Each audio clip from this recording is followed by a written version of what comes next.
पाकिस्तान दुनिया भर में मौसमियाती तब्दीली से मुतासरा 10 ममालिक की फहरिस्त में शामिल है।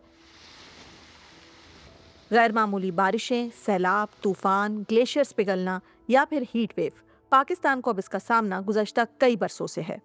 माजी में 2010 का सैलाब हो या फिर 2022 का, जिसमें मुल्क का एक तिहाई हिस्सा डूब चुका था और 1700 अफराद हलाक हो गए थे।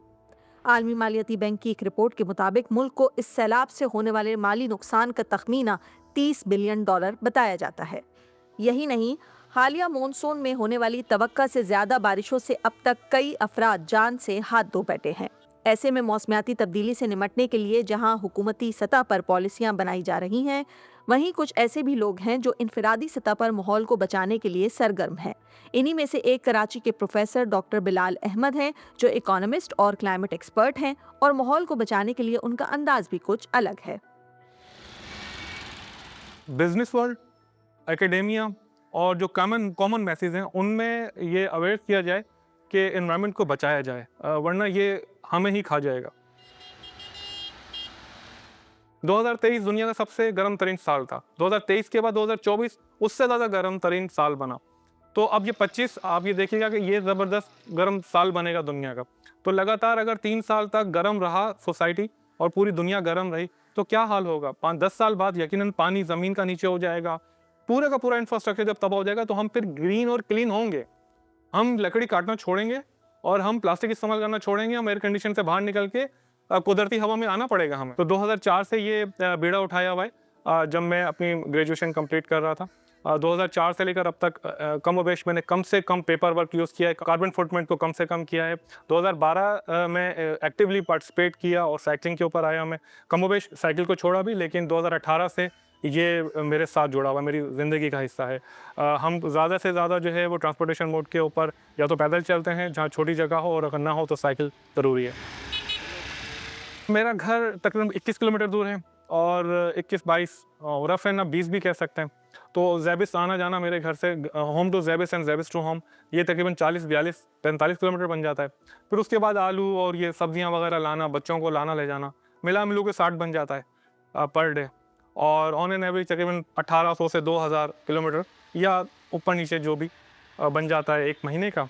और इसको आप अगर आप देखें तो तकरीबन 20,000 के करीब किलोमीटर बन जाते हैं, या 15,000 18,000 साल के बन जाते हैं। डॉक्टर बिलाल का माहौल को बचाने का अज़्म पुख्ता है, लेकिन ये काम इतना भी आसान नहीं।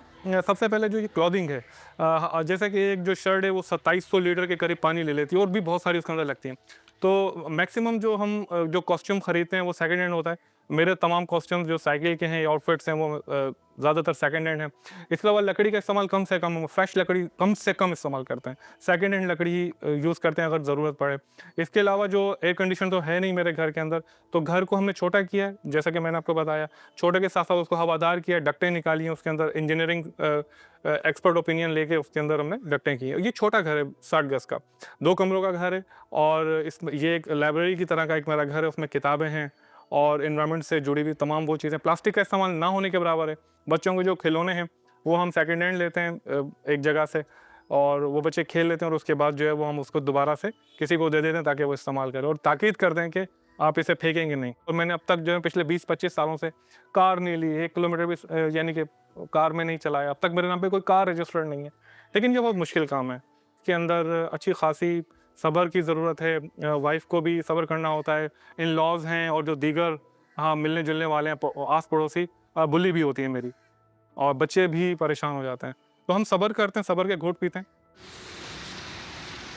लाखों गाड़ियों के दरमियान साइकिल चलाने वाले ये प्रोफेसर बज़ाहिर लोगों के सामने एक साइकिलिस्ट के तौर पर देखे जाते हों, लेकिन इनकी सोच को मुकामी सतह पर पजीराई मिल रही है। वहीं बैनुल अक़वामी ममालिक के प्लेटफॉर्म्स पर इनकी नुमाइंदगी इस मसले को उजागर भी कर रही है। What are the corrective measures we need to add? मैं ये समझता हूँ कि मेरी जो पूरी जो स्ट्रगलिंग है उसको समेटने के लिए जो 3 अल्फाज काफ़ी हैं। Green planet first. Green planet first जो है वो एक ग्लोबल मूवमेंट है। मैं अकेला लेकर उसको लेकर चल रहा हूँ, कुछ मुझे ग्लोबल उसकी सपोर्ट भी है। ग्रीन प्लैनेट फर्स्ट का मोटिव यही है कि अवेयरनेस पैदा की जाए, और ग्लोबली, लोकली और रीजनली पॉलिसी मेकिंग की जाए एनवायरनमेंट के हक में, और इम्प्लीमेंट की जाए। और बहुत सारी पॉलिसी मेकिंग हुई भी है, लेकिन हम चाहते हैं वो इम्प्लीमेंट हो। दर्जा हरारत बढ़ने से ग्लेशियर्स पिघलने तक, कंक्रीट के बढ़ते इस्तेमाल से कार्बन इमिशन तक, माहौलियात के लिए जहां बड़ा खतरा है, वहीं बिलाल अहमद और उनकी साइकिल माहौल को बचाने के लिए एक छोटी सी काविश सही लेकिन मुतासिर कुन जरूर है।